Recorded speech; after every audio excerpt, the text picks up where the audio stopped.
السلام علیکم ورحمۃ اللہ وبرکاتہ۔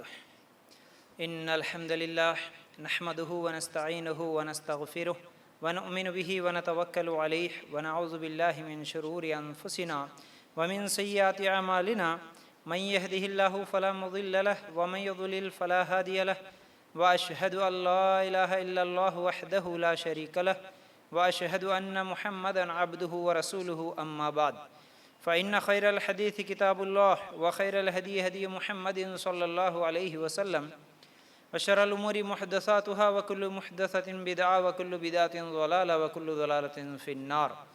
اللهم صل على محمد وعلى آل محمد كما صليت على إبراهيم وعلى آل إبراهيم إنك حميد مجيد. اللهم بارك على محمد وعلى آل محمد كما باركت على إبراهيم وعلى آل إبراهيم إنك حميد مجيد. وقال الله تبارك وتعالى في قرآن المجيد: يا أيها الذين آمنوا اتقوا الله حق تقاته ولا تموتن إلا وأنتم مسلمون. رب اشرح لي صدري ويسر لي أمري واحلل عقدة من لساني يفقهوا قولي. ہر قسم کی تعریف، حمد و ثنا، کبریائی اور بڑائی اس اللہ رب العزت کے لیے ہیں جو تمام جہانوں کا پالنے والا رب ہے، اور اسی طرح اس کے آخری نبی محمد رسول اللہ صلی اللہ علیہ وسلم پر بے شمار درود و سلام. حمد و ثنا کے بعد آج ہم لوگ جس عنوان کے تحت قرآن و سنت کی روشنی میں کچھ باتیں سنیں گے وہ ہے دعا کیسے قبول ہوتی ہے. ہر انسان کی کچھ ضروریات ہوتی ہیں، ہر انسان کی کچھ خواہشات ہوتی ہیں، کچھ مشکلات، کچھ پریشانیاں، کچھ بیماریاں ہوتی ہیں. تو ایک مسلمان کے پاس سب سے بہترین حل اس کا دعا ہے.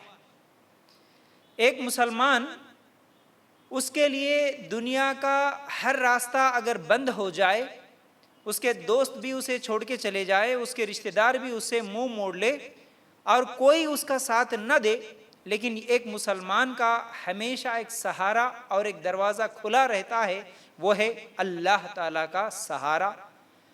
وہ کبھی مایوس نہیں ہو سکتا کہ میرا رب تو سنے گا، میرا رب تو میری دعا قبول کرے گا.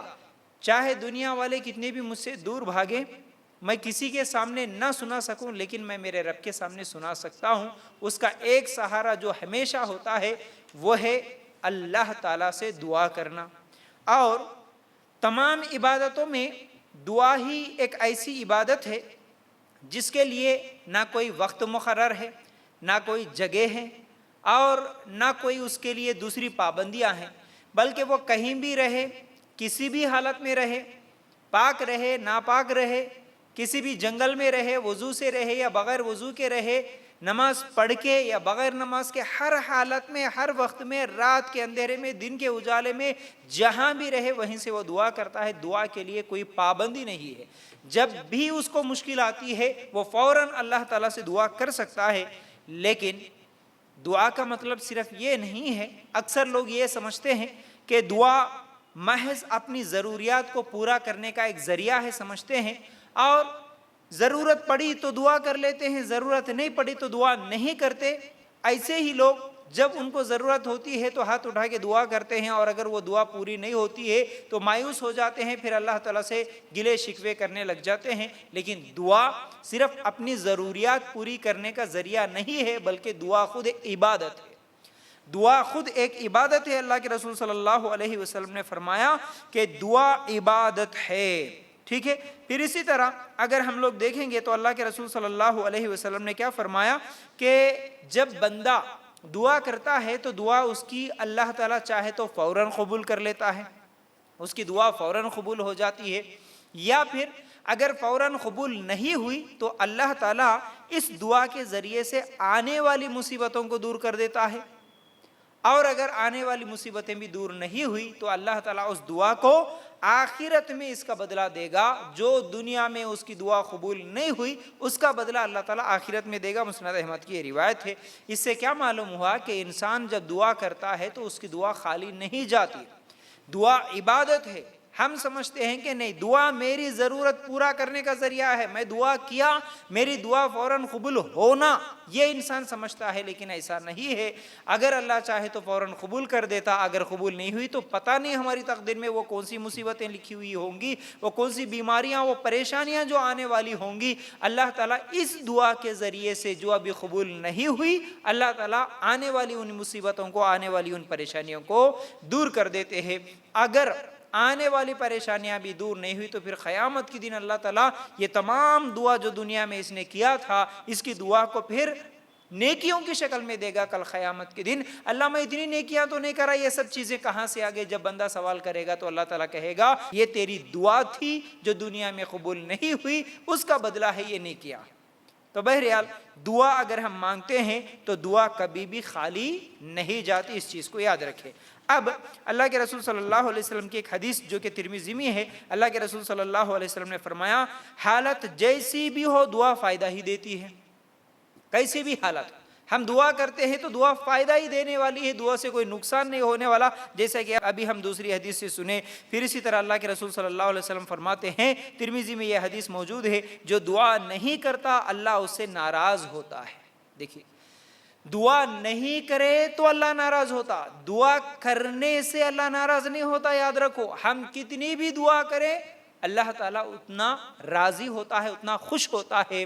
لیکن اگر ہم دنیا والے اور دنیا کی مثالوں کو اگر دیکھیں گے تو اگر ہم کسی سے مانگتے ہیں تو مانگنے پر دینے والا ناراض ہوتا ہے۔ ایک مرتبہ دے دیا، دوسری مرتبہ دے دیا، تیسری مرتبہ بھی اگر کوئی دے دیا، قریبی رشتہ دار ہے، اگر قرض کے طور پر ہی کوئی چیز ہم مانگے تو ایک دو تین مرتبہ دیتا ہے، لیکن چوتھی مرتبہ ناراض ہوتا ہے۔ لیکن اللہ تعالیٰ دینے سے ناراض نہیں ہوتا اور تھکتا نہیں، بلکہ اللہ تعالیٰ مانگنے سے ناراض نہیں ہوتا، بلکہ نہیں مانگے تو اللہ تعالیٰ ناراض ہوتا ہے کہ میرا بندہ مجھ سے کیوں نہیں مانگ رہا، اس لیے اللہ تعالیٰ ناراض ہوتا ہے۔ تو بہرحال اگر ہم آیت نکال کر دیکھیں گے، سورہ بقرہ آیت نمبر 186، وَإِذَا سَأَلَكَ عِبَادِي عَنِّي فَإِنِّي قَرِيبٌ أُجِيبُ دَعْوَةَ الدَّاعِ إِذَا دَعَانِ فَلْيَسْتَجِيبُوا لِي وَلْيُؤْمِنُوا بِي لَعَلَّهُمْ يَرْشُدُونَ۔ جب میرے بندے میرے بارے میں آپ سے سوال کریں تو آپ کہہ دیں کہ میں بہت ہی قریب ہوں، ہر پکارنے والے کی پکار کو جب بھی وہ مجھے پکارے قبول کرتا ہوں۔ اس لیے لوگوں کو بھی چاہیے کہ میری بات مان لیا کرے اور مجھ پر ایمان رکھے، یہی ان کی بھلائی کا باعث ہے۔ دیکھیے، اللہ تعالیٰ کہتا ہے کہ میرے بندے میرے بارے میں آپ سے سوال کریں تو آپ کہہ دیں کہ میں ان کے قریب ہوں اور ہر پکارنے والے کی پکار کو میں سنتا ہوں۔ یعنی اللہ تعالیٰ ہم لوگوں کو اس آیت میں یہ سمجھا رہے کہ میرے وہ بیمار بندے، میرے وہ پریشان بندے، میرے وہ مصیبت میں پڑے ہوئے بندے، مجھ پر ایمان لانے والے بندے، میری عبادت کرنے والے بندے میرے بارے میں سوال کرتے ہیں تو اے نبی ان سے کہہ دینا، ان کو یہ بتا دینا کہ ہمارا رب قریب ہے، تمہارا رب قریب ہے، اور تم جو بھی اس سے مانگنا چاہتے ہو، تم جو بھی اس سے دعا کرنا چاہتے ہو، وہ سنتا ہے، وہ دینے والا ہے۔ تم ان سے یہ کہہ دینا کہ میں ان کے قریب ہوں اور میں ان کی دعاؤں کو قبول کرتا ہوں۔ اس کے باوجود مطلب یہ بات کہ اللہ تعالیٰ ہمارے قریب ہے، اس کا مطلب یہ ہے کہ اللہ تعالیٰ اپنے علم کے اعتبار سے قریب ہے، ہم کیا کر رہے ہیں اس کو معلوم ہے، کیا بول رہے ہیں معلوم ہے۔ ایک گونگا آدمی بھی اگر بول بھی نہیں سکتا لیکن دل ہی دل میں دعا کرتا ہے، اللہ تعالیٰ اس کو بھی سمجھ جاتا ہے، اللہ تعالیٰ کو وہ چیز بھی معلوم ہے کہ وہ دل سے کیا مانگ رہا ہے۔ تو اب یہ بات سننے کے باوجود اگر ہماری دعا قبول نہیں ہوتی، مطلب اس کا علم ہمیں ہے کہ اللہ ہمارے قریب ہے، اللہ ہماری دعاؤں کو سنتا ہے، اس کے باوجود اگر ہم دعا کرتے ہیں اور اللہ تعالیٰ ہماری دعاؤں کو قبول نہیں کرتا یا ہماری دعا قبول نہیں ہوتی تو یقیناً ہمارے بلانے میں کمی ہو سکتی ہے، ہمارے مانگنے میں کمی ہو سکتی ہے، لیکن اللہ تعالیٰ کے عطا کرنے میں کمی نہیں ہے۔ یاد رکھو، ہمارے مانگنے میں کچھ غلطی ہوئی ہوں گی لیکن اللہ تعالیٰ کے دینے میں کوئی غلطی نہیں ہو سکتی، اس چیز کو ذہن میں رکھ لینا چاہیے۔ تو بہرحال اگر ہم لوگ سورہ مومن آیت نمبر 60 نمبر کی آیت نکال کر دیکھیں گے، اللہ تعالیٰ یہاں پر فرماتا ہے وَقَالَ رَبُّكُمُ ادْعُونِي أَسْتَجِبْ لَكُمْ۔ اللہ تعالیٰ فرماتے ہیں کہ تمہارے رب کا فرمان سرزد ہو چکا ہے کہ مجھ سے دعا کرو، میں تمہاری دعاؤں کو قبول کروں گا۔ دیکھیے اللہ تعالیٰ خود کہتا ہے کہ مجھ سے مانگو، میں تمہاری دعاؤں کو قبول کروں گا۔ اور اللہ کے رسول صلی اللہ علیہ وسلم کی حدیث بھی ہے، جب بندہ اللہ تعالیٰ کے سامنے ہاتھ اٹھاتا ہے تو ان کو خالی لوٹاتے ہوئے اسے شرم آتی ہے۔ اللہ تعالیٰ کو شرم آتی ہے کہ بندہ ہاتھ اٹھا کے دعا کر رہا، اس کو میں خالی کیسے لوٹاؤں؟ اسی لیے اللہ تعالیٰ چاہے تو فوراً دے دیتا، یا نہیں تو پھر آنے والی مصیبتوں کو دور کرتا، یا نہیں تو قیامت کے دن اس کا بدلہ دے دیتا ہے، لیکن اللہ تعالیٰ کسی بندے کے ہاتھوں کو خالی نہیں لوٹاتا۔ اب ہم ایک ایک کر کے دعا کیسے قبول ہوتی ہے اور دعا مانگنے کا طریقہ کیا ہونا چاہیے، انشاءاللہ ایک ایک کر کے ہم لوگ سننے کی کوشش کریں گے۔ دیکھیے دعا میں سب سے پہلی چیز یہ یاد رکھیں کہ دعا میں صرف ایک اللہ کو پکارنا ہے، دعا صرف اکیلے اللہ سے مانگنا ہے، اللہ کے علاوہ کسی اور سے نہیں مانگنا۔ جیسا کہ سورہ مومن آیت نمبر 65 اگر آپ نکال کر دیکھیں گے، هو الحی لا الہ الا هو فادعوہ مخلصین لہ الدین، وہ زندہ ہے جس کے سوا کوئی معبود نہیں، تم خالص اسی کی عبادت کرو، اسی سے مانگو، اسی کو پکارو۔ اللہ تعالیٰ نے اس آیت میں سمجھا دیا ہمیں کہ صرف اسی ایک اللہ کو پکارو، اس ایک اللہ سے ہی دعا کرو۔ پھر اس کے بعد اگر ہم لوگ سورہ نحل آیت نمبر 20 اور 21 دیکھیں گے، والذین یدعون من دون اللہ لا یخلقون شیئا وهم یخلقون اموات غیر احیاء وما یشعرون ایان یبعثون، اور جن کو یہ لوگ اللہ تعالیٰ کے سوا پکارتے ہیں وہ کسی چیز کو پیدا نہیں کر سکتے بلکہ وہ خود پیدا کیے ہوئے ہیں، مردے ہیں، زندہ نہیں، انہیں تو یہ بھی شعور نہیں کہ کب اٹھائے جائیں گے۔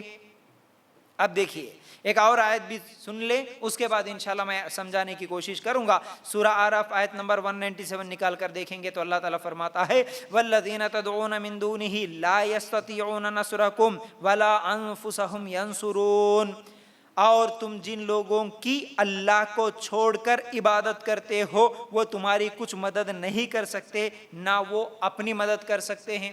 دیکھیں تین آیتوں سے ہم لوگوں کو کیا معلوم ہوا؟ پہلی آیت میں اللہ تعالیٰ نے کہا سورہ مومن آیت نمبر 65 میں کہ صرف اللہ سے دعا کرو، اللہ سے مانگو، صرف مجھ سے مانگو بول رہے اللہ تعالیٰ۔ اب یہ آیت جو سورہ نحل آیت نمبر 20 اور 21 میں، اس میں اللہ تعالیٰ فرماتا ہے کہ تم اگر اللہ کو چھوڑ کر جس کو پکارتے ہو، جس سے مانگتے ہو، جس کے سامنے بھی جا کے دعا کرتے ہو، مدد مانگتے ہو، وہ کون ہے؟ وہ کسی چیز کو بھی پیدا نہیں کر سکتے بلکہ وہ خود پیدا کیے گئے ہیں، وہ پیدا ہوئے ہیں، چاہے وہ نبی ہو، ولی ہو، کوئی صحابی ہو، کوئی پتھر ہو، کوئی مورتی ہو، کوئی جانور ہو، تم اللہ کو چھوڑ کر۔ اب یہاں پر یہ فرق نہیں ہے کہ نہیں ہم تو ولیوں کو مانگ رہے، ہم پتھروں کی پوجا تھوڑی کر رہے، نہیں، اللہ تعالیٰ نے کہا اللہ کو چھوڑ کر جس کو بھی تم پکارتے ہو۔ اب اللہ کو چھوڑ کر میں اب سب آ گئے، تم جس کو بھی پکارتی، ایک اللہ ہے، اسی سے مانگنا ہے، اس کو چھوڑ کر اب تم کس سے بھی پکار رہے، ولی کو پکار رہے، پیر کو پکار رہے، مردے کو پکار رہے، درگاہ کو پکار رہے، جانور کو پکارے، پتلے کو پکارے، پتھر کو پکارے، مورتی کو پکارے، تم جس کو بھی پکارے، جس سے بھی مدد مانگ رہے، چاہے مردوں سے مانگ رہے، تو اللہ تعالیٰ یہاں پر فرماتا ہے تم جس کو بھی پکار رہے ہو وہ سب پیدا کیے گئے ہیں، وہ کسی چیز کو پیدا نہیں کرے، تو تم جو پیدا ہوا وہ معبود کیسے ہو سکتا؟ تم اسے کیوں مانگ رہے ہو؟ اور پھر اس کے بعد اللہ تعالیٰ کہتا ہے وہ تو مردے ہے۔ بات کلیئر ہے یہاں پر۔ جو لوگ یہ سمجھتے ہیں نہیں بھائی یہ آیت تو مورتیوں کے لیے ہے، مشرکوں کے لیے ہے، ہمارے لیے نہیں، اللہ تعالیٰ فرماتا ہے وہ تو مردے ہے۔ اب ولی بھی مردہ ہے، وہ بھی مر چکا ہے، خبر میں وہ مردہ ہے، مر چکا ہے، اسی لیے تو خبر میں ہے۔ اللہ تعالیٰ فرماتا ہے کہ وہ مردے ہے، وہ تو زندہ بھی نہیں ہے، اور انہیں یہ بھی شعور نہیں کہ وہ کب اٹھائے جائیں گے، ان کو یہ بھی نہیں معلوم خبر سے کب اٹھتے، تم جا کے ان سے دعا مانگ رہے۔ اللہ تعالیٰ یہ ہم لوگوں کو یہاں پر سمجھا رہا کہ تم ان سے مانگ رہے، ان کو کیا معلوم تو کیا مانگ رہے، ان کو کیسے معلوم ہو سکتا ہے کہ تم کیا مانگ رہے، ان سے کیا دعا کر رہے، بلکہ ان کو یہ بھی نہیں معلوم، ان خبر سے کب اٹھائے جاتے یہ بھی ان کو نہیں معلوم۔ تو پہلی چیز جو ہم لوگوں کو یہاں پر سمجھ میں آ گئی وہ یہ ہے کہ ہم دعا جب بھی کریں گے، مدد جب بھی مانگیں گے، صرف ایک اللہ سے مدد مانگنا ہے، ایک ہی اللہ کے اوپر بھروسہ کرنا ہے، نہ کسی تعویذ پر، نہ گنڈوں پر، نہ دھاگوں پر، نہ نیمبوؤں پر، نہ ناریلوں پر، نہ مرچوں پر، نہ پھر کسی تصویروں پر، نہ کوئی نقشوں پر، نہ کسی بھی مردہ چیزوں پر، کسی سے، جیسا کہ آج بہت سارے سیپیوں پر، کوڑیوں پر، نیمبو، ناریل، کالی مرچ، بھیلا میں کیا کیا چیزیں ہیں جس کے اوپر آج بھروسہ کر رہے۔ اللہ کے لیے غور کرنا، اللہ تعالیٰ واضح کر دیا کہ ایک اللہ سے مانگو، اسی ایک اللہ کے اوپر بھروسہ کرو، یہ پہلی چیز ہے دعا میں۔ اور دوسری چیز یہ ہے کہ بغیر کسی واسطے، بغیر کسی وسیلے کے مانگنا ہے۔ ہمارے نبی صلی اللہ علیہ وسلم بھی اور ہمارے نبی صلی اللہ علیہ وسلم سے پہلے جتنے انبیاء آئے اور ہمارے صحابہ بھی جتنی دعائیں کیے، اگر آپ قرآنی دعاؤں کو اٹھا کر دیکھیں گے یا حدیثوں میں دعاؤں کو دیکھیں گے، ہر نبی کی دعا اور ہر صحابی کی دعا ڈائریکٹ تھی اللہ تعالیٰ سے۔ کوئی بھی نبی، کوئی بھی صحابی واسطہ وسیلہ لگا کر نہیں مانگے، کوئی نہیں مانگے واسطہ اور وسیلہ لگا کر۔ اس چیز کو یاد رکھنا۔ لوگ جو یہ مثالیں دیتے ہیں کہ ہم تو گناہ گار ہیں، اللہ تعالیٰ ہماری نہیں سنتا، وہ تو ولی ہے اللہ کے، وہ تو نیک لوگ ہیں، اللہ تعالیٰ ان کی سن لیتا، اس لیے ہماری ان کے آگے اور ان کی اللہ کے آگے، اس طرح جو لوگ بولتے نا، ان کے لیے مختصر دلیل یہ ہے کہ شیطان بھی دعا کرا تھا۔ سورہ ہجر آیت نمبر 36، 37، 38 اگر آپ نکال کر دیکھیں گے، شیطان دعا کرتا ہے اللہ تعالیٰ سے، ڈائریکٹ مانگتا ہے تو اللہ تعالیٰ اس کی دعا کو بھی قبول کرتا ہے، حالانکہ شیطان سے بڑا گناہ گار تو کوئی نہیں ہے۔ ہمارا یہ سمجھنا کہ ہم گناہ گار ہیں، اللہ ہماری نہیں سنتا، ہم سے کئی گنا زیادہ گناہ گار ہے، بہت بڑا گناہ گار ہے شیطان، لیکن اللہ تعالیٰ شیطان کی بھی قبول کر لیا سورہ ہجر آیت نمبر 36 سے 38 میں۔ پھر اسی طرح نوح علیہ السلام جو کہ ایک نبی سے بڑا نیک تو کوئی نہیں ہو سکتا، نوح علیہ السلام دعا کرتے ہیں سورہ ہود آیت نمبر 46 میں، 46 میں، اپنے بیٹے کے لیے، تو اللہ تعالیٰ نبی کی بھی دعا کو قبول نہیں کرتا۔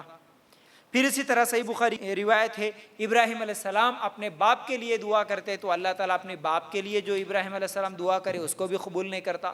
معلوم یہ ہوا کہ اللہ سب کی سنتا ہے، قبول کرنا نہیں کرنا اللہ کی مرضی ہے۔ اللہ چاہے تو بدترین سے بدترین، بڑے سے بڑا گناہ گار شیطان ہے، اس کی بھی قبول کر لیتا، اللہ اگر نہیں چاہتا تو نبی کی بھی قبول نہیں کرتا۔ اس لیے ہم بھی اللہ تعالیٰ سے دعا کریں اس امید کے ساتھ کہ اللہ تعالیٰ ہماری دعا قبول کرے گا، اللہ تعالیٰ سنتا سب کی، ٹھیک ہے۔ تو یہ کہنا کہ اب گناہ گاروں کی نہیں سنتا، یہ بالکل غلط بات ہے، صرف نیک لوگوں کی ہی سنتا، یہ بھی غلط ہے، یاد رکھو۔ اب یہ پہلی چیز ہے، دعا میں صرف ایک اللہ کو پکارنا ہے۔ پھر اسی طرح دعا کرنے سے پہلے دوسری چیز یہ ہے، دعا کرنے سے پہلے توحیدی کلمات پڑھنا ہے ہم کو۔ توحیدی کلمات کا مطلب جیسا کہ لا الہ الا اللہ وحدہ لا شریک لہ لہ الملک ولہ الحمد وہو علی کل شیء قدیر، اسی طرح لا الہ الا انت سبحانک انی کنت من الظالمین، اسی طرح آیت الکرسی، یہ سب اللہ کی توحید ہے، توحید بیان کرنا ہے۔ اس کا مطلب کیا ہے؟ جیسا کہ لا الہ الا اللہ وحدہ لا شریک لہ لہ الملک ولہ الحمد وہو علی کل شیء قدیر، اللہ کے سوا کوئی الہ نہیں، وہ اکیلا ہے، اس کا کوئی شریک نہیں، بادشاہی اسی کی ہے اور تعریف بھی اسی کی ہے، اور وہی ہر چیز پر ہمیشہ قدرت رکھنے والا ہے۔ پھر اسی طرح جب ہم یہ کہتے ہیں کہ لا الہ الا انت سبحانک انی کنت من الظالمین، اے اللہ تیرے سوا کوئی الہ نہیں ہے، تو ہی پاک ہے، بلا شبہ میں ہی ظلم کرنے والوں میں سے ہوں۔ پھر اسی طرح آیت الکرسی جب ہم پڑھتے ہیں، ٹھیک ہے، یہ سب پڑھنا ہے۔ پھر اسی طرح اللہ کے نام، جیسا کہ یا اللہ، یا رحمان، یا رحیم، یا کریم، یا ذو الجلال والاکرام، یا حی یا قیوم، یہ سب اللہ کے نام ہے، تو اللہ کے نام بھی ہم لوگ کیا ہے دعا میں پڑھ سکتے ہیں۔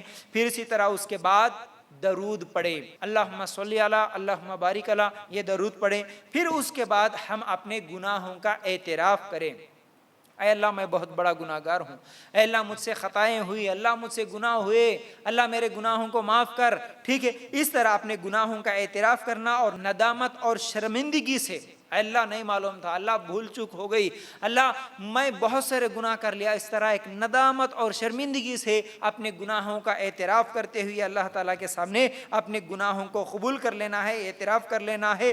پھر اس کے بعد اللہ تعالیٰ کے آگے اپنی ضرورتوں کا ذکر کرنا ہے. اللہ میری یہ ضرورت، اس طرح دعا کو کرنا ہے. پھر اس کے بعد کیا ہے، دعا درود پڑھ سکتے ہیں. اپنی ضرورتوں کا کیا ہے ذکر کرنے کے بعد پھر درود پڑھیں، پھر اس طرح جو ہے سو دعا مکمل کرے. یہ دعا کرنے کا ایک طریقہ ہے. ٹھیک ہے، اچھا یہ دوسری چیز ہو گئی. اب تیسری چیز، دعا کیسے قبول ہوتی ہے. یاد رکھو، دعا سے پہلے نفل نماز پڑھے.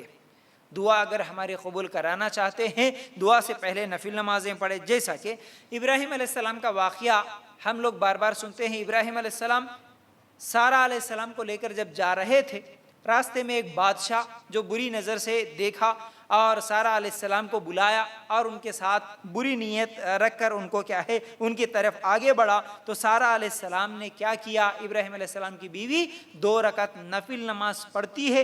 پھر اس کے بعد دعا کرتی ہے، اے اللہ اگر میں تجھ پر اور تیرے رسول پر سچا ایمان لائی ہوں اور میں پاک دامنی کی حفاظت کی ہے تو اللہ مجھ پر اس کافر کو مسلط نہ کرنا. صحیح بخاری کی روایت ہے. تو فوراً وہ بیمار ہو گیا اور آگے بڑھ نہ سکا.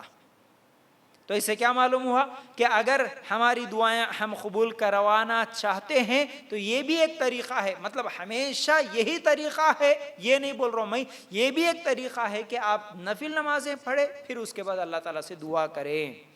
ٹھیک ہے.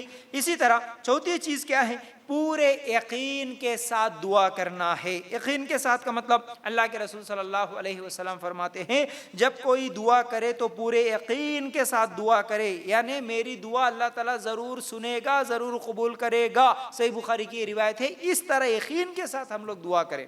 اور اللہ کے رسول صلی اللہ علیہ وسلم نے فرمایا تم اللہ سے دعا کرو اور تمہیں قبولیت کا پورا یقین ہو اور جان لو اللہ تعالیٰ بے پرواہ اور غافل دل والے کی دعا قبول نہیں کرتا. ترمذی کی روایت ہے.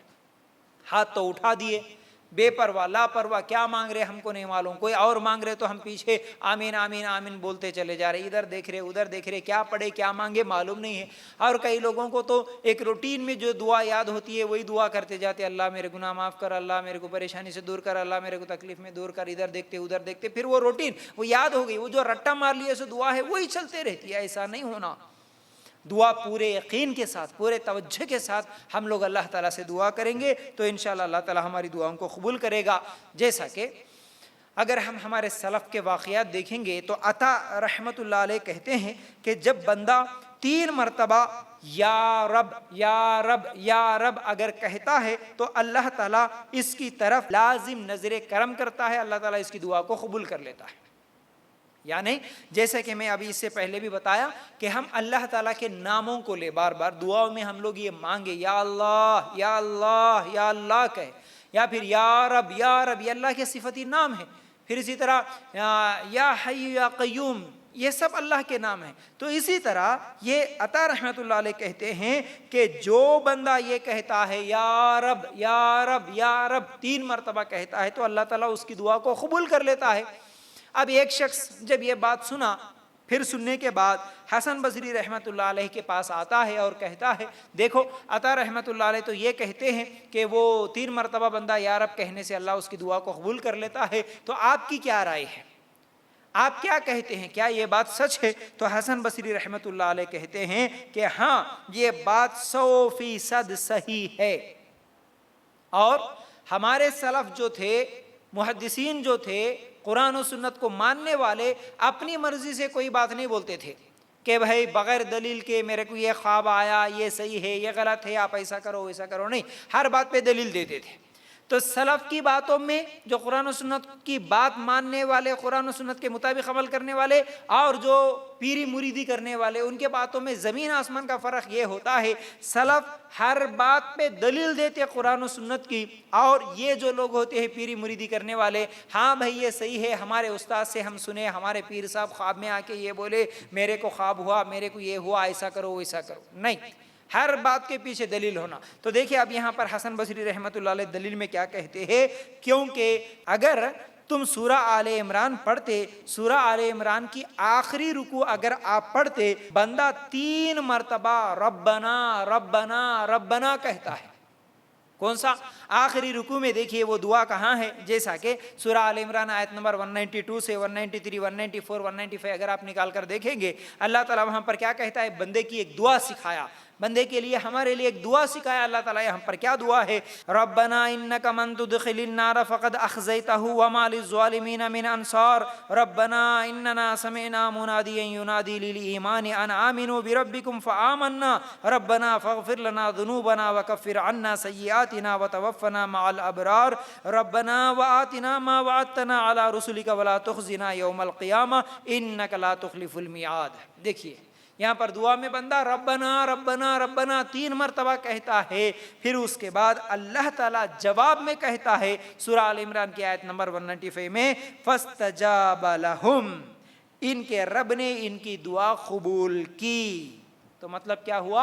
اے ربنا کے تکرار کرنے والے، میں نے تیری دعا قبول کر لی۔ تو یہ دلیل دے کر کہتے ہیں کہ دیکھو جب بندہ 3 مرتبہ ربنا کہتا ہے تو اللہ تعالیٰ اس کی دعا کو قبول کر لیتا ہے۔ تو اس لیے پورے یقین کے ساتھ ہم لوگوں کو دعا کرنا ہے، اور دعا میں اللہ تعالیٰ کے نام، صفتی نام جو بھی ہوتے ہیں وہ بار بار لینا ہے، ٹھیک ہے۔ اسی طرح اگر ہم لوگ دیکھیں گے، مثال کے طور پر اگر کوئی چھوٹا سا بچہ اگر اپنے باپ سے کوئی چیز مانگتا ہے، مثال کے طور پر اگر سائیکل مانگ رہا ہے یا پھر کوئی نئے کپڑے مانگ رہا ہے، اگر باپ کے پاس خریدنے کی حیثیت نہیں ہے، طاقت نہیں ہے، تو باپ پہلی مرتبہ انکار کر دیتا، دوسری مرتبہ تیسری مرتبہ اگر بچہ مانگتا ہے تو دوسری تیسری مرتبہ کے بعد باپ کو غصہ آتا ہے، غصے سے انکار کر دیتا، جا میں نے خرید کے دوں گا۔ لیکن اس کے بعد اگر بچہ پیار سے مانگے، محبت سے مانگے، ابو جی آپ نہیں خرید کے دیں گے تو کون خرید کے دے سکتا ہے؟ ابو جی آپ تو میرے ابا ہیں، آپ ہی سے تو میں مانگ سکتا ہوں، ابا پلیز مجھے ہونا،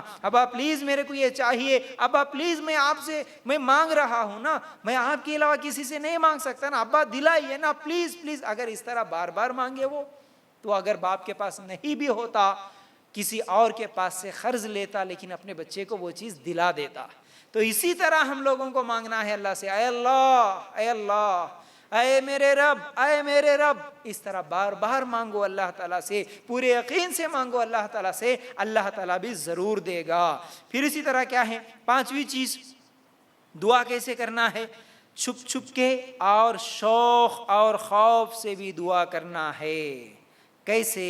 اگر سورہ اعراف ہم لوگ نکال کر دیکھیں گے، سورہ اعراف کی آیت نمبر 55 میں کہتا ہے کہ تم لوگ اپنے پروردگار سے دعا کیا کرو گڑ گڑا کر بھی اور چپ کے بھی، واقعی اللہ تعالیٰ ان لوگوں کو ناپسند کرتا ہے جو حد سے نکل جائے۔ تو معلوم کیا ہوا؟ یعنی ہم پکار کے بھی اللہ تعالیٰ سے دعا کر سکتے، اونچی آواز میں بھی اللہ تعالیٰ سے دعا کر سکتے، اور چھپ کے بھی ہم اللہ تعالیٰ سے دعا کر سکتے ہیں۔ جیسا کہ سورہ مریم کی آیت نمبر 3 بھی ہم نکال کر دیکھیں گے، زکریا علیہ السلام بھی چھپ کے دل میں دعا کرے۔ مریم علیہ السلام کے پاس بغیر موسم کے پھل دیکھے تو دل ہی دل میں چھپ کے دعا کرے، اور ہماری ضرورت ہے تو ہم صرف دل ہی دل میں بھی ہم دعا کر سکتے، اور کیا ہے؟ پکار کے بھی اللہ تعالیٰ سے دعا کر سکتے ہیں۔ تو یہ 5ویں چیز ہے کہ ہم چھپ کے بھی دعا کریں، اور شوق سے بھی کریں، اور خوف سے بھی اللہ تعالیٰ سے دعا کرتے رہے۔ پھر اسی طرح 6ویں چیز یہ ہے، دعا میں دوسرے ضرورت مندوں کو بھی یاد رکھنا ہے۔ دوسرے ضرورت مند مطلب کیا ہے؟ جو لوگ ہم سے دعا کی درخواست کرتے ہیں، کئی لوگ، اور اگر کوئی دعا کی درخواست نہیں بھی کرتے لیکن جو بے اولاد ہے، جو پریشانی میں ہے، جو مشکل میں ہے، جو تکلیف میں ہے، جو قرضوں میں ہے، ہم کو معلوم ہے کتنے ایسے مسلمان ہیں، کتنے ایسے ہمارے پڑوسی ہیں، کتنے ایسے ہمارے رشتہ دار ہیں۔ اب ہم ان کے لیے بھی دعا کریں، چاہے وہ ہم سے بولے یا نہ بولے، لیکن ہم ان کے لیے بھی اگر دعا کریں گے تو اس کا فائدہ کیا ہوگا؟ اللہ کے رسول صلی اللہ علیہ وسلم نے فرمایا، جو شخص کسی دوسرے کے لیے اس کی غیر موجودگی میں دعا کرتا ہے، اللہ اس کی دعا رد نہیں کرتا، اور اس کے کندھے پر ایک فرشتہ ہوتا ہے جو یہ کہتا ہے، اے اللہ یہ جو کچھ اپنے بھائی کے لیے مانگ رہا ہے اسے بھی تو عطا کر۔ صحیح مسلم کی روایت۔ مطلب کیا ہے؟ ہم ہمارے لیے بھی مانگے اور ہمارے ساتھ ساتھ ہمارے دوسرے مسلمان بھائیوں کے لیے بھی مانگے، تو ہمارے کندھے کے اوپر جو فرشتہ ہے وہ کہتا ہے، وہ اللہ تعالیٰ سے دعا کرتا ہے کہ اللہ یہ جو اپنے مسلمان بھائی کے لیے مانگ رہا ہے تو پھر وہ چیز تو اسے بھی دے، تو اس کو بھی دے۔ تو اب یہ سوال ہے ہمارا، ہم اپنے آپ سے کریں کہ ہم ہمارے رشتہ داروں کے لیے کیا دعا کریں، ہم ہمارے دوستوں کے لیے، پڑوسیوں کے لیے کیا ہم دعا کریں؟ کیا ہم جتنے بھی مسلمان ہیں، ایک مسلمان دوسرے مسلمان کا بھائی ہے، جتنے مسلمان پریشان حال ہے، جتنے مسلمان قرضوں میں ہے، تنگ دست ہے، کیا ان کے لیے بھی ہم دعا مانگے؟ اگر نہیں مانگے ہیں تو ہم ان سے مانگے، اللہ میرا فلاں بھائی بے اولاد ہے، اللہ میری فلاں بہن بے اولاد ہے، اللہ ان کو تو اولاد نصیب فرما، بدلے میں اللہ تعالیٰ وہ چیز ہمیں بھی عطا کرے گا۔ اللہ تو ان کو قرضوں سے نکال، اس کے بدلے میں اللہ تعالیٰ ہمارے کو قرضوں سے بچاتا، قرضوں سے نکالتا، نجات دیتا۔ اللہ تو ان کی بیماری شفا کر، بدلے میں اللہ تعالیٰ ہماری بیماریوں کو شفا کرتا۔ اس لیے ہم دعا ہمیشہ دوسروں کے لیے بھی مانگتے رہے، ٹھیک ہے نا؟ تو یہ 6 چیزیں ہیں دعا کیسے قبول ہوتی۔ اب اس کے بعد ہم لوگ دیکھیں گے کہ دعا مانگنے کے لیے کچھ خاص اوقات ہیں، کچھ اوقات، کچھ وقت ایسے ہیں جن میں ہم دعا کریں گے تو اللہ تعالیٰ دعاؤں کو قبول کرتا ہے۔ جیسا کہ اللہ کے رسول صلی اللہ علیہ وسلم کی یہ حدیث صحیح بخاری میں جو مشہور حدیث ہے، اللہ تعالیٰ رات کے آخری حصے میں دعا قبول کرتا ہے۔ اللہ تعالیٰ رات کے آخری حصے میں آسمانی دنیا پر، جو کہ 7 آسمان ہے نا، تو آسمانی دنیا جو نیچے والا آسمان ہے یہاں پر آتا ہے اور اللہ تعالیٰ خود پکار کے کہتا ہے کہ کون ہے جو مجھ سے دعا کرے میں اس کی دعا کو قبول کروں گا، کون ہے جو مجھ سے مانگے میں اس کو دوں گا، کون ہے جو مجھ سے معافی مانگے میں اس کے گناہوں کو معاف کروں گا، میں اس کو عطا کروں گا۔ اللہ تعالیٰ خود آ کے رات کے آخری حصے میں خود پکار رہا ہے، مجھ سے مانگو میں دوں گا، میں عطا کروں گا، میں تمہارے گناہوں کو معاف کروں گا۔ لیکن وہ جو رات کا آخری حصہ ہے اس وقت بندہ سویا ہوا ہوتا ہے۔ اب آخری حصہ کیا ہے؟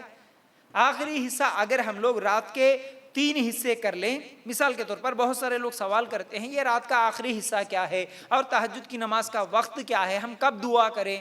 اب دعا کا معاملہ جب بھی آتا ہے لوگ یہ سوال کرتے ہیں کہ بھائی ہماری یہ پریشانی ہے، ہماری اولاد بگڑی ہوئی ہے، ہماری اولاد بات نہیں سنتی، ہمارے شوہر برے اخلاق والے ہیں، ان کو یہ بری عادتیں ہیں، ہمارے بچے بگڑے ہوئے ہیں، ہماری ساس ایسی ہے، ہماری پریشانیاں ایسی ہے، ہم قرضوں میں ہے، ایسے ہزار پریشانیاں بیان کرتے ہیں۔ اس کے بعد بولتے ہیں اس کے لیے کوئی خاص دعا ہے کیا؟ مطلب لوگوں کو یہ عادت ہو گئی، وہ یوٹیوب کے ویڈیوز، وہ جھوٹے اذکار سن کے کہ بھائی اس کے لیے کوئی الگ سے دعا بتاتے ہوں گے مول صاحب، خالی وہ ایک دعا شارٹ کٹ میں اگر اس کو 100 بار، 1000 بار، لاکھ مرتبہ، 700 مرتبہ اگر فٹ بول کے پڑھ لیے، فوراً جو ہے سو بگڑا ہوا بچہ سدھر جائے گا، فوراً شرابی شوہر شراب چھوڑ دے گا، اور فوراً قرضے پورے ختم ہو جائیں گے، اچانک کوئی برکت یا پھر کوئی سونے چاندی کی تھیلی ہمارے گھر میں آ کے گر جائے گی۔ اس طرح لوگ سوچ لیے۔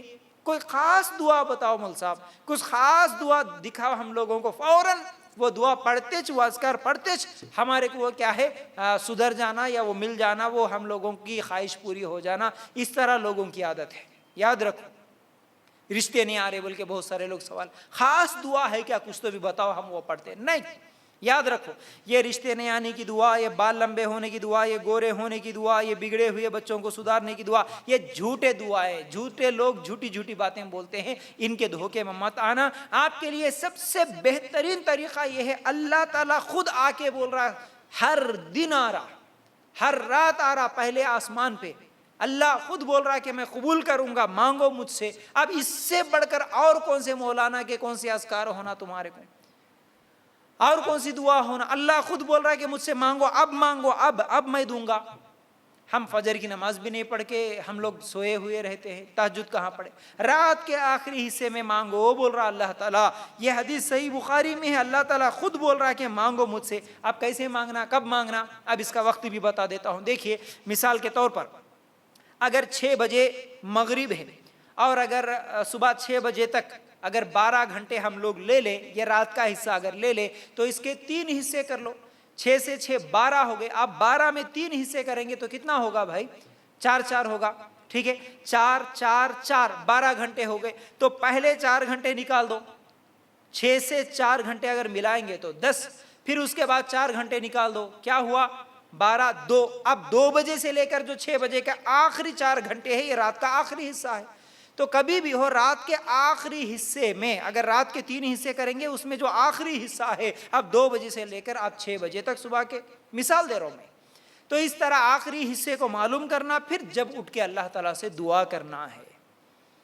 نفل نماز پڑھ کے دعا کرتے ٹھیک ہے, ویسے ہی دعا کرتے ٹھیک ہے, تہجد پڑھتے تو اور بہتر ہے. 8 رکعت ہمیشہ اللہ کے رسول صلی اللہ علیہ وسلم رمضان میں بھی غیر رمضان میں بھی پڑھتے تھے. 8 رکعت نفل پڑھو, تہجد کی 8 رکعت پڑھو, پھر اس کے بعد اللہ تعالیٰ سے دعا کرو. جیسے ابھی میں دعا کا طریقہ بتایا ویسے دعا کرو, اللہ سے مانگو, اللہ تعالیٰ اس وقت دعاؤں کو قبول کرتا ہے.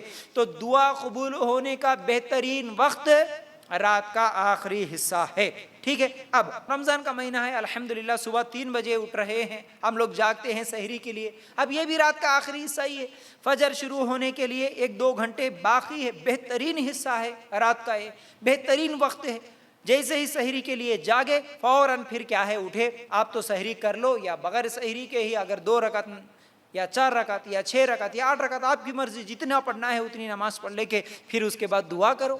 وقت نہیں ہے, اگر سحری کے لیے 5 منٹ وقت نکال لو, 5 منٹ پہلے فجر کا وقت شروع ہونے سے پہلے دعا کرو. روزانہ پورے رمضان کے مہینے میں ہم لوگ جاگتے ہیں تو اس وقت اگر ایک 5-10 منٹ وقت نکال کے اگر صبح کے وقت سحری سے پہلے اگر ہم لوگ دعا کر لے, فجر سے پہلے دعا کر لے, تو یہ بہترین وقت ہے دعا کے قبول ہونے کا.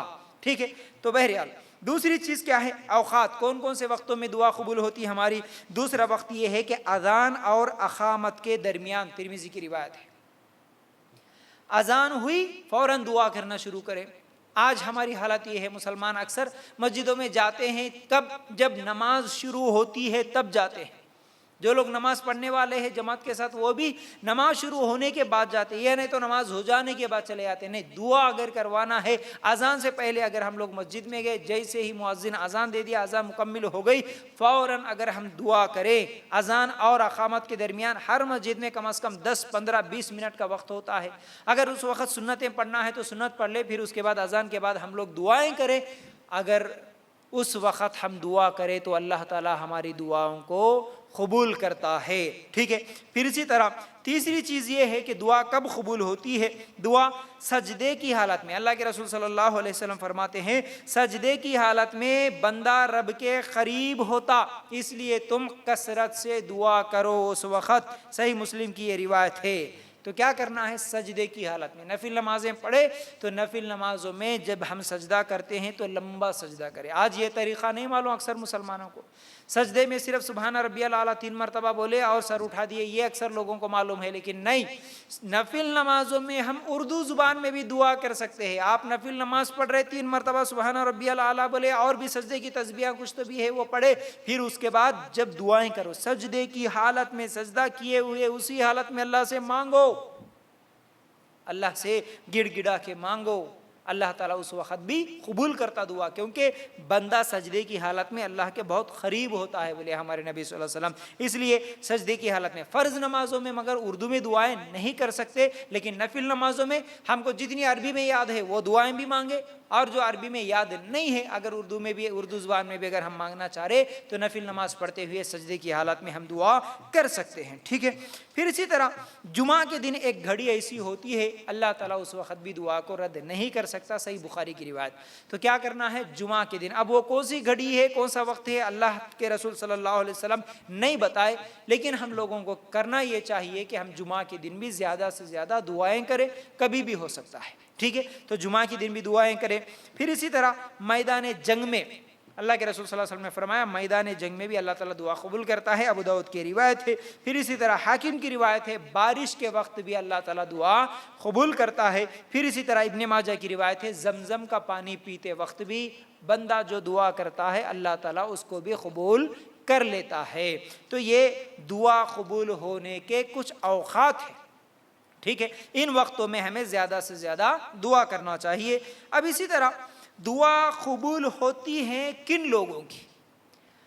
اب یہاں پر دعا کرنے کا مطلب دعا قبول نہیں ہوئی بلکہ جتنے بھی لوگ ناراض ہوتے ان لوگوں کو یہاں پر سوچنے کی بات یہ ہے کہ اللہ تعالیٰ ہر ایک کی دعا قبول نہیں کرتا. پھر آپ دعا کر رہے ہیں لیکن آپ کے کچھ ایسے اعمال ہیں, آپ کے ایسے کچھ گناہ ہیں, آپ ادھر گناہ بھی کر رہے ہیں اور ادھر اللہ تعالیٰ سے دعا بھی کر رہے ہیں، پھر اس کے بعد دعا قبول نہیں ہوتی تو بول رہے کہ اللہ میری دعا قبول نہیں کر رہا، بلکہ گلے شکوے بھی کر رہے، شکوے شکایتیں کر رہے اور ناراض ہو جا رہے. نہیں، دعا کس کی قبول کرتا اللہ تعالیٰ؟ ہر ایک کی دعا قبول نہیں کرتا.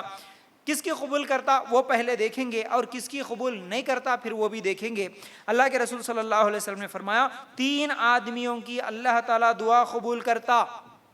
ان میں سے ایک مظلوم کی بد دعا اللہ تعالیٰ فوراً قبول کر لیتا ہے، اس میں تاخیر نہیں ہوتی.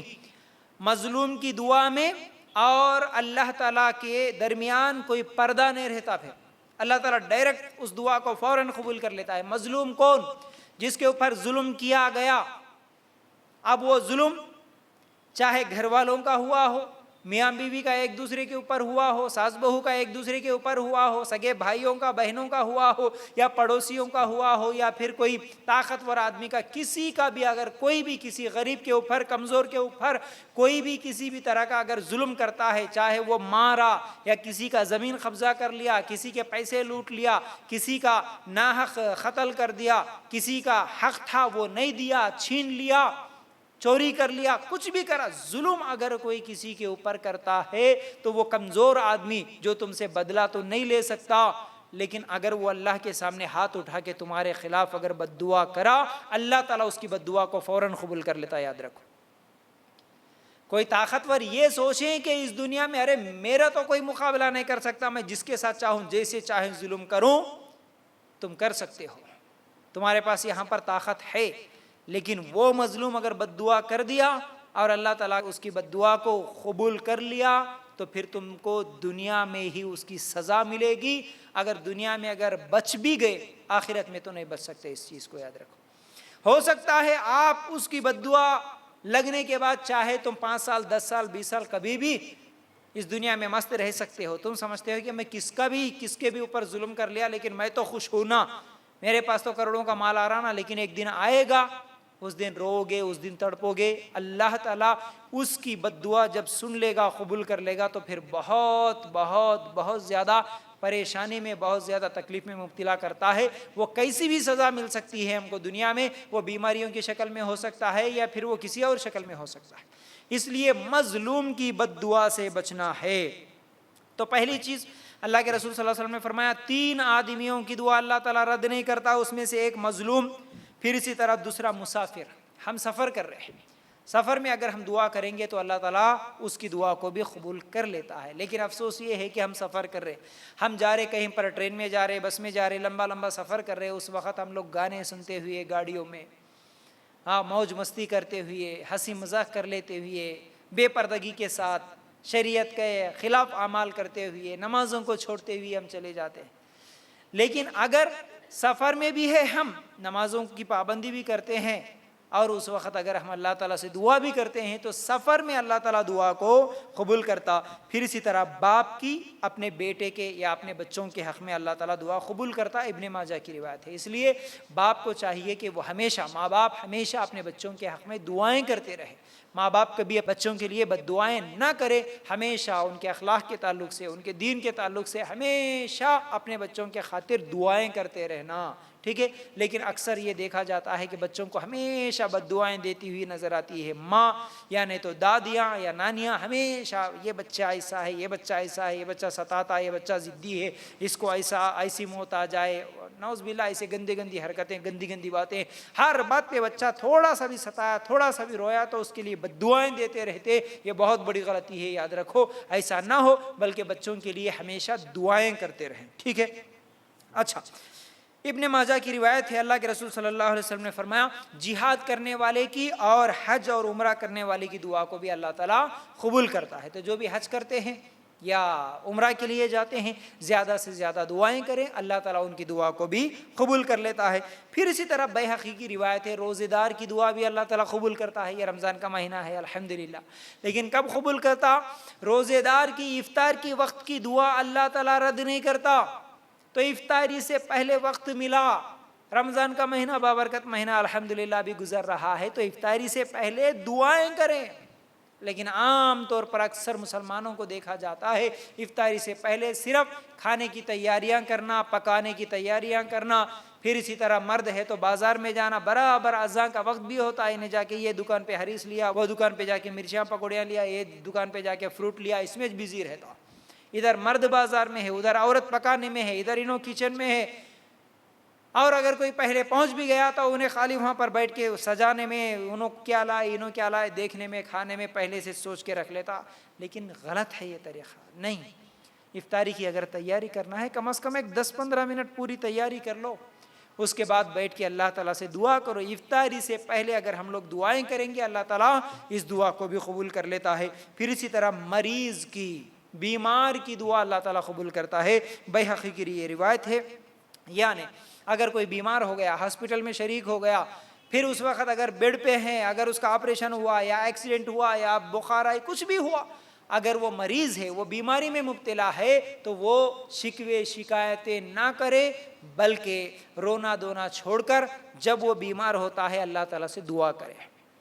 ٹھیک ہے بیڈ پہ ہے، ٹھیک ہے ہاسپٹل میں شریک ہے، اسی حالت میں بیٹھ سکتے تو بیٹھ کے نماز پڑھو، ٹھہر سکتے تو ٹھہر کے نماز پڑھو، جیسے ہیں ہوش میں ہے جتنی طاقت ہے اتنی طاقت سے. لیٹ کے پڑھ سکتے تو کم از کم لیٹ کے اسی بستر پہ اگر ہم اشارے سے بھی نماز پڑھ لیے اور پھر اسی طرح لیٹے لیٹے یا بیٹھے بیٹھے اشارے سے ہی آپ دعائیں کرتے رہیں، کتنا بہتر ہوتا. لیکن یہ بھی چیز ہماری زندگیوں میں نظر نہیں آتی.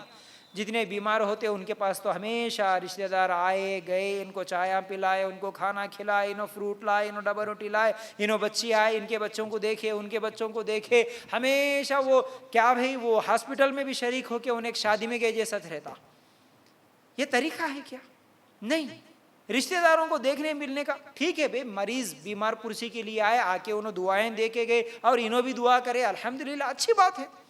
لیکن وہاں پر آ کے پھر 8-8 دن اس کے پاس رہ جانا، ہاں ہنسی خوشیاں منانا، اچھے اچھے کھانے بنا کے کھا لینا اس کے سامنے بھی بیٹھ کے، یہ ایک شادیوں کی طرح آج ہاسپٹلوں کو بھی بنا کے رکھ دیے. یہ غلط طریقہ ہے. بلکہ مریض بھی دعا کرے اور مریض کی جو لوگ دیکھنے کے لیے گئے وہ بھی دعائیں کریں. ٹھیک ہے نا. تو بہرحال بیہقی کی یہ روایت ہے، جب بیمار آدمی دعا کرتا ہے تو اللہ تعالیٰ اس کی بھی دعا کو قبول کرتا ہے. پھر اسی طرح اللہ کے رسول صلی اللہ علیہ وسلم فرماتے ہیں اللہ نیک بندے کا جنت میں درجہ بلند کرتا ہے. جب بندہ جنت میں جانے کے بعد اس کے درجے بلند ہوتے ہیں تو اللہ تعالیٰ سے سوال کرتا ہے اللہ میں تو یہ نیکی نہیں کرا لیکن میرے درجے بلند ہوتے جا رہے، اللہ یہ کیسے ہو رہے؟ تو اللہ تعالیٰ فرماتا ہے کہ تیرے بیٹے کے دعا کرنے کی وجہ سے تیرے درجے بلند ہو رہے ہیں. مسند احمد کی روایت. اس سے کیا معلوم ہوا؟ اولاد اپنے ماں باپ کے لیے اگر دعا کرتی ہیں تو اللہ تعالیٰ ان کی دعاؤں کے بدلے ان کی دعاؤں کو قبول کرتا ہے. یعنی ماں باپ کے حق میں اگر جو اولاد دعا کرتی ہے تو ان کی دعا قبول ہوتی ہے.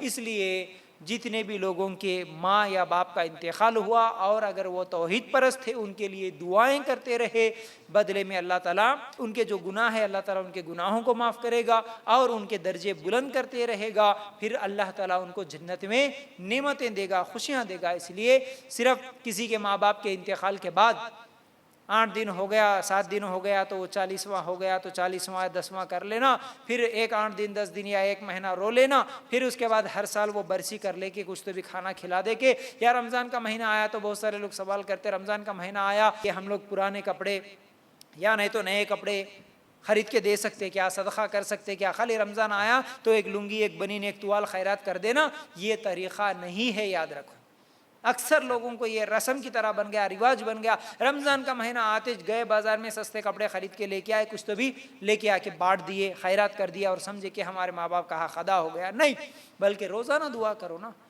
ہمیشہ دعا کرو. آپ کے ماں باپ آپ کے لیے کیا کیا نہیں کرے، تو آپ کے ماں باپ کے انتقال کے بعد ان کے لیے دعا کرو. رونا دھونا نہیں، بلکہ اگر خرچ کرنا صدقہ کرنا ہے کتنا بھی کرو، کبھی بھی کرو، اللہ تعالیٰ اس کا بدلہ ضرور ان کو دے گا، اس کا ثواب بھی ملے گا. لیکن خالی رمضان کے مہینے میں وہ سستے کپڑے خرید کے لے کے آ کے بانٹ دینے سے نہیں، بلکہ ہمیشہ کرو صدقہ خیرات. ہمیشہ تم جتنا بھی غریبوں میں بانٹیں گے، جتنا بھی صدقہ خیرات کریں گے، اس کا بدلہ اللہ تعالیٰ اس کے ماں باپ کو ضرور پہنچاتے رہے گا. لیکن دعا بھی ہمیشہ کرتے رہیں. اپنے جو بھی ماں باپ جس کے بھی انتقال ہو گئے ان کے حق میں ہمیشہ دعائیں کرتے رہنا. اللہ ان کو قبر کے عذاب سے محفوظ رکھ. دعائیں کرنا بھی نہیں معلوم ہے. اکثر لوگ سوال کرتے کیا کرنا ہمارے ماں باپ کے لیے دعا، کیسے کرنا ہمارے ماں باپ کے لیے دعا. کئی دعائیں ہیں. آپ یہ کر سکتے ہیں کہ اے اللہ ہمارے ماں باپ کے اوپر رحم فرما، اے اللہ ہمارے ماں باپ کو خبر کے عذاب سے محفوظ رکھ، اے اللہ ہمارے ماں باپ کو خبر کے اندر ہر قسم کی تکلیف سے محفوظ رکھ، اللہ ہمارے ماں باپ کے لیے مرنے کے بعد کی جو زندگی ہے اللہ وہ چین و سکون کی زندگی ہو، اللہ ہمارے ماں باپ کے لیے ان کے گناہوں کو معاف کر، اللہ ان کی مشکلوں کو دور کر، اللہ ان کے پریشانیوں کو دور کر، اللہ ان کے لیے جنت الفردوس میں جگہ عطا فرما، اللہ ان کو قیامت کی گرمی سے بچا، اللہ ان کو جہنم کی آگ سے بچا۔ اس طرح کتنی دعائیں ہیں کر سکتے ہیں ماں باپ کے لیے۔ تو اس طرح ہمیشہ مرے ہوئے جس کے بھی ماں باپ ہے، انتقال جس کسی کے ماں باپ کا انتقال ہوا ان کے لیے دعائیں کرتے رہنا، اللہ تعالیٰ وہ دعا کو بھی قبول کر لے گا، ٹھیک ہے۔ پھر اسی طرح اللہ کے رسول صلی اللہ علیہ وسلم نے فرمایا، ترمذی کی یہ روایت ہے، جو یہ پسند کرتا ہے کہ مصیبت میں اللہ اس کی دعا قبول کرے تو اسے چاہیے کہ اسے خوشحالی میں بھی زیادہ سے زیادہ دعائیں کرنا چاہیے۔ مصیبت میں میری دعا قبول ہو تو چاہیے کہ اسے خوشحالی میں، اب میں خوش ہوں، میرے کو بیماری نہیں ہے، پریشانی نہیں ہے، مصیبت نہیں ہے، لوگ سمجھتے میں کیوں دعا کروں، نہیں، تم اگر خوشحالی میں دعائیں کرو تو اللہ تعالیٰ تمہاری مصیبت میں بھی دعا قبول کرتا ہے، اس لیے اچھے ہیں الحمدللہ، تب بھی دعا کرتے رہنا چاہیے، ٹھیک ہے۔ پھر اسی طرح اللہ کے رسول صلی اللہ علیہ وسلم نے فرمایا، مسلمان بھائی کی غائبانہ دعا قبول ہوتی ہے، بیہقی کی روایت ہے، مطلب جیسا کہ میں ابھی اس سے پہلے بتایا، ایک مسلمان دوسرے مسلمان کے لیے ہمیشہ دعائیں کرتے رہیں، زندوں کے لیے بھی اور مرے ہوئے لوگوں کے لیے بھی، تو ہم اگر اپنے مسلمان بھائیوں کے لیے دعائیں کریں گے بدلے میں اللہ تعالیٰ ہماری دعاؤں کو بھی قبول کرتا ہے، ٹھیک ہے۔ اچھا، اب کس کی دعا قبول ہوتی ہے تو سمجھ میں آ گیا، اب کس کی دعا قبول نہیں ہوتی یہ بھی سمجھنے کی کوشش کریں گے۔ پہلی چیز صحیح مسلم کی روایت ہے، اب جو لوگ بھی یہ شکوہ کرتے ہیں، یہ شکایت کرتے کہ اللہ ہماری دعا قبول نہیں کر رہا، ہم رمضان میں بھی دعا کرے، ہم تہجد پڑھ کے بھی دعا کرے، ہم نفل نماز پڑھ کے بھی دعا کرے، کئی سالوں سے دعا کر رہے پھر بھی ہماری دعا قبول نہیں ہو رہی، جو شکوے شکایت کرتے، پہلے یہ ذہن میں ہو، جیسا کہ میرے اس درس کے شروع میں نے بتایا کہ اللہ تعالیٰ یا تو فوراً قبول کر لیتا، نہیں تو آنے والی مصیبتوں کو دور کرتا، یا پھر نہیں تو قیامت کے دن اس کا بدلہ دے دیتا نیکیوں کی شکل میں۔ اس کے بعد یہ بھی دیکھنا ہے کہ میری دعا قبول نہیں ہو رہی تو پھر اس میں میری کیا غلطی ہے، میرے سے بھی کچھ غلطیاں ہو رہی کیا، کیوں میری دعا قبول نہیں ہو رہی، میرے اندر وہ کون سی کمی ہے، وہ کون سی خامی ہے، چیک کرتے رہنا وہ کون سی چیز ہے۔ حرام کھانے والی کی اللہ تعالیٰ دعا قبول نہیں کرتا، صحیح مسلم کی حدیث ہے۔ دعا قبول نہیں ہو رہی تو سب سے پہلے اپنے گریبان میں جھانک کے دیکھو، میں حرام تو نہیں کھا رہا ہوں، میری کمائی، میرا دھندا، میرا بزنس، میرا کاروبار، میرا جاب حرام کا تو نہیں ہے، میں بینک میں کام کروں، میں فائنانس کا کام کروں، میں سودی لین دین کا کام کروں، میں چٹھیاں ڈالتے ہوئے لون اٹھاؤں، فائنانس میں گاڑیاں خریدوں، فائنانس میں گھر بناؤں، پورے حرام کاروبار، پورے حرام کام، جھوٹ بول کے، دھوکہ دے کے، غریبوں کا حق مار کے، بہنوں کا حق مار کے، بیویوں پر ظلم کر کے، جہیز کی شکل میں مانگ کے، کہاں کہاں سے حرام کمایا، کہاں کہاں سے حرام کھایا، کہاں کہاں سے حرام لا لیا، پھر اس کے بعد مصیبت آئے تو اللہ سے دعا کر رہا، اللہ تعالیٰ تیری دعا کو قبول نہیں کرتا۔ اس لیے یاد رکھو، حرام کمائی کھاتے ہوئے بہت لذت ملتی ہے، بہت مٹھاس ہوتی ہے، اس میں پیسہ بڑھ رہا نا بھائی، میرے کو اچھے نمازی، توحید پرست، داڑیاں، ٹوپیاں، بڑے دین کی باتیں، 5 ٹائم کی نماز سب ہے، لیکن کاروبار دیکھو بد سے بدترین ہے، ظلم کرتے ہوئے، لوگوں کا حق مارتے ہوئے، زمینہ قبضے کرتے ہوئے، دھوکہ دیتے ہوئے، اس طرح کی کمائی کماتے ہیں اور سمجھتے ہیں کہ ہم بڑے امیر بن گئے، کروڑ پتی بن گئے، اور پھر اس کے بعد کبھی مصیبت آتی ہے تو دعا کرتے، اللہ ہم نماز تو پڑھ رہے نا، اللہ ہم توحید پرست تو ہے نا، اللہ ہماری دعا کیوں قبول نہیں کر رہا۔ جب دشمنوں کی طرف سے عذاب آتا نا، آج ہے مسلمان پورے دشمنوں کے شکنجے میں ہے، دشمن پورے مسلط ہے مسلمانوں کے اوپر، اتنے مسلمان دعائیں کر رہے، اللہ ان کی دعاؤں کو قبول ہی نہیں کر رہا، پورے رمضان میں رو کے دعائیں کر رہے، اللہ قبول ہی نہیں کر رہا، کیوں؟ یہ سب وجہ ہے ہمارے، صرف ہمارے نمازیں پڑھنے سے، ہمارے داڑھی ٹوپیوں سے ہی اللہ تعالیٰ ہماری مصیبتوں کو دور نہیں کرتا۔ یاد رکھو، ہماری کمائی بھی حلال کی ہو تب جا کے اللہ تعالیٰ ہماری دعاؤں کو قبول کرتا ہے، یاد رکھو۔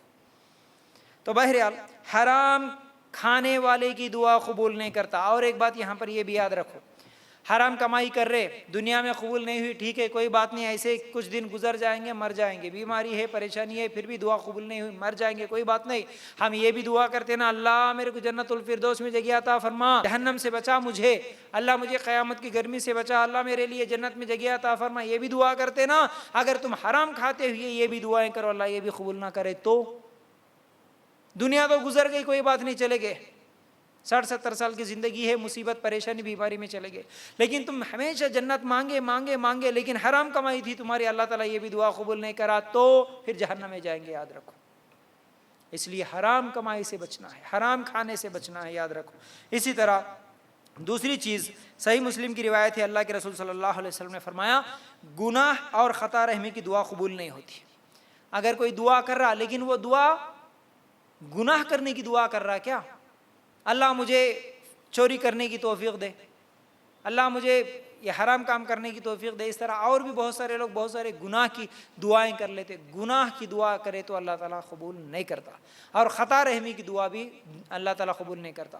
صلہ رحمی کرنا، رشتوں کو جوڑنا ہے، لیکن رشتوں کو توڑنے کی بات اگر کوئی کرتا ہے، اللہ ان کو موت دے دے، اللہ ان کی شکل نہ کو دکھا، اللہ ان کا یہ کر دے، اللہ ان کو وہ کر دے، اللہ ان کا نقصان کر دے، اس طرح گناہ کی دعا نہیں کر سکتے، یاد رکھو، اللہ اس کی دعا کو قبول نہیں کرتا۔ پھر اسی طرح زانی کی دعا اللہ تعالیٰ قبول نہیں کرتا، طبرانی کی روایت ہے، جو بھی مرد ہو یا عورت ہو اگر زنا کرتے ہیں اور پھر اللہ تعالیٰ سے دعا کرتے ہیں، آج بڑے بڑے مسجدوں کی اماموں کے تعلق سے، بڑے بڑے عالم مدرسے میں پڑھے ہوئے لڑکیوں کے تعلق سے، لڑکوں کے تعلق سے یہ سنائی دیتا ہے کہ وہ زنا کرتے ہیں، زانی بدکار بن چکے ہیں۔ یاد رکھو، چاہے تم حافظ بن جاؤ، عالم بن جاؤ، دین کا کام کرنے والے بن جاؤ، بڑے بڑے داڑیاں برخے سب کچھ ہو جائے، ہاں دین کے کام کر رہے، بیانات کر رہے، سب کچھ کر رہے، لیکن زنا بدکاری میں ملوث ہے اور دعا بھی کر رہے اللہ تعالیٰ سے، اللہ تمہاری دعاؤں کو قبول نہیں کرتا، اس چیز کو یاد رکھو۔ پھر اسی طرح نیکی کا حکم نہ دینا اور برائی سے نہیں روکنا، یہ کام جو نہیں کرتے اللہ تعالیٰ ان کی بھی دعا کو قبول نہیں کرتا، ترمذی کی روایت ہے۔ پھر اسی طرح ترمذی کی ایک اور حدیث، غفلت اور لاپرواہی کی دعا قبول نہیں کرتا، جیسا کہ اس سے پہلے میں بتایا، غفلت کی دعا عام طور مسجدوں میں یہی ہوتا ہے، سامنے امام صاحب بیٹھے وہ دعا کر رہے ہیں، اجتماعات میں گھروں میں بھی دیکھتے ہیں ہم لوگ، باجی آئے کچھ تو بھی دعا کر رہے، پیچھے بیٹھے ہوئے لوگ خالی آمین آمین آمین بول رہے، انہوں کیا بول رہے نہیں معلوم، ان کو کیا سمجھ میں نہیں آ رہا، انہوں عربی میں بھی دعا کر رہے، انہوں آمین بول رہے، انہوں عذاب سے بچنے کی دعا کر رہے تو بھی آمین بول رہے، عذاب کے تعلق سے آیتیں ہم پڑھ رہے اس پہ بھی آمین بول رہے، بچنا ہے ان کو نہیں معلوم، جلنا ہے ان کو یہ نہیں معلوم، خالی آمین ہی بولتے چلے جا رہے۔ پھر مسجدوں میں امام آمین بول رہے تو انہیں خالی داڑھی سنوارتے ہوئے، ٹوپی سنوارتے ہوئے، ادھر دیکھتے ہوئے ادھر دیکھتے ہوئے، فیانہ گنتے ہوئے، کیا کہ خالی آئے کون سا کہ آمین آمین آمین بول دیے چلے گئے، یہ لاپرواہی کی دعا، اللہ اس کو قبول نہیں کرتا، یاد رکھو۔ دل لگا کے اطمینان کے ساتھ اللہ سے امید رکھتے ہوئے کہ اللہ میری قبول کرے گا، سنے گا، اس طرح اگر ہم لوگ دعائیں کریں گے تبھی جا کے ہماری دعا قبول ہوگی، لیکن غفلت اور لاپرواہ کی دعا اللہ تعالیٰ قبول نہیں کرے گا۔ تو بہرحال یہ چند باتیں تھیں، دعا کیسے قبول ہوتی ہے اس عنوان کے تحت، تو امید کرتا ہوں کہ باتیں سمجھ میں آگے ہوں گی۔ اللہ تعالیٰ سے دعا ہے کہ اللہ ہمیں کہنے سننے سے زیادہ عمل کرنے کی توفیق عطا فرما، اللہ ہمیں اس دنیا میں بھی اور آخرت میں بھی کامیابی نصیب فرما، اللہ اس رمضان کے مہینے میں ہمیں زیادہ سے زیادہ نیکیاں کرنے کی توفیق عطا فرما، آمین یا رب العالمین۔ جزاک اللہ خیر، السلام علیکم و رحمۃ اللہ۔